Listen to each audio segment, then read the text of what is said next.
Hi, I'm Peter Travers, movie critic for Rolling Stone, here to tell you what's out there this weekend at the movies. And do I have news for you? And it's all bad. Okay. The first one is called From Paris with Love. Doesn't that sound romantic? It's not. I think it really wants to be like From Russia with Love, like a James Bond movie. And in this movie, Jonathan Rhys-Meyers plays kind of a diplomat's assistant who wants to be a spy. And he gets hooked up with a real spy played by John Travolta with his old makeup and his shaved head and the earring that he used in The Taking of Pelham 123. It was as if, well, I did this, why don't I just do this movie now?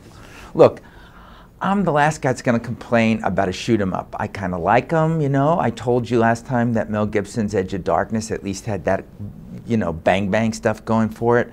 But the jokes are old in this. And I think this movie wants to be a better movie, and that better movie was last year's Taken with Liam Neeson. The director is Pierre Morel. He did Taken.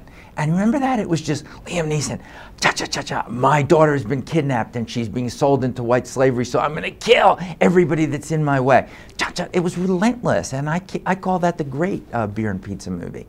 This movie wants to be Taken, but it's not. It's not. Even for like a late night kind of thing when it finally you can get it on Netflix, it's still way under par. But what's the next one? The one that is so far below par that I can't even bear it. That would, just thinking of this, and I've come to you fresh from watching this movie. It is called Dear John, and it stars Amanda Seyfried, who you may remember from Mamma Mia.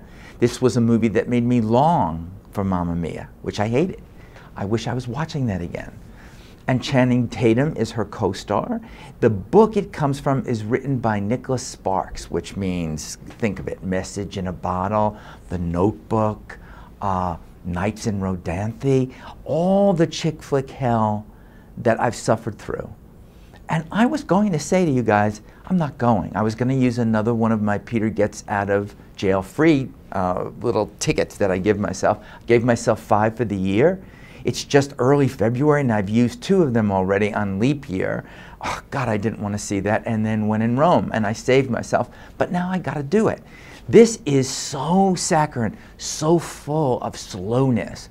Amanda meets Channing, but he's in the special forces, and he's going to go to war, and they fall in love in 2 weeks.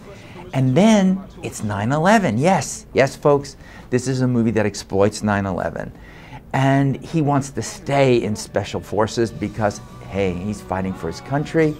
She has to marry someone else. We get autism, we get cancer, we get horrible, horrible stuff. There's a moment in it because Amanda Seyfried is very, very, she lives in Charleston, South Carolina. Her name is Savannah. She has a scene where she looks at Channing and he said, "You're such a good girl. You never think of anything bad." And she said, "Yes, I do. I think horrible things." So I've put these thoughts into Amanda Seyfried's mind. I think she's saying, get me out of this mother effing piece of chick flick shitload of drool. I think that's what she was thinking. I would like to believe that of her.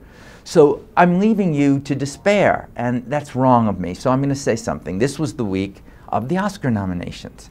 And this weekend, 3 movies that never really got their fair shake are being re-released. You're going to tell me you saw The Hurt Locker that got 9 nominations? I know you're lying. It's made $12 million in 8 months. That means nobody saw it. That's what Avatar makes in a half a day on Saturday. So go see The Hurt Locker in a real theater. See it. See it. Go see The Messenger, which is the other side of that, got nominated for Best Original Screenplay. A good movie. You might actually like it. Do this. But take these 2 movies, From Paris with Love. French, you know, I'm sorry. There's no merci coming from me for that movie. And Dear John, write it a letter in your head that says, "No way am I ever going to love you."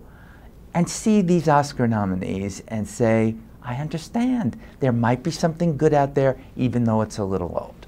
I'm Peter Travers.